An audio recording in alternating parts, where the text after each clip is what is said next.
Pas vitesh ngecjeje dhe zvaritjeje, interkoneksioni 400 kW mes Maqedonisë së Veriut dhe Shqipërisë tashmë po hyn në fazën e realizimit, thon nga koalicioni Vlen.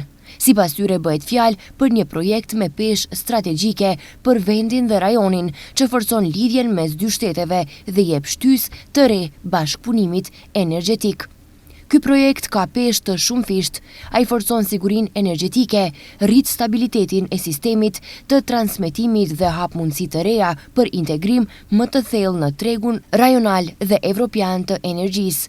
Në të njëjtën kohë, me këtë interkoneksion po mbyllet edhe hallka e fundit energjetike e korridorit 8 pan-evropian, duke i dhënë vendit lidhje më të fortë infrastrukturore dhe energjetike me Shqipërinë, thuhet në komunikatën e Vlenit.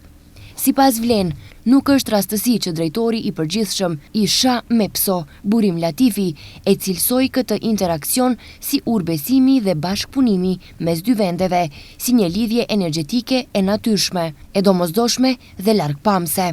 Për vite me radhë kemi dëgjuar shumë për projekte strategjike, por kemi parë fare pak vepra, thon nga Vlen, duke shtuar se sot dallimi shihet qartë. Dikush i përdorte këto tema për propagandë, ndërsa sot ato po konkretizohen.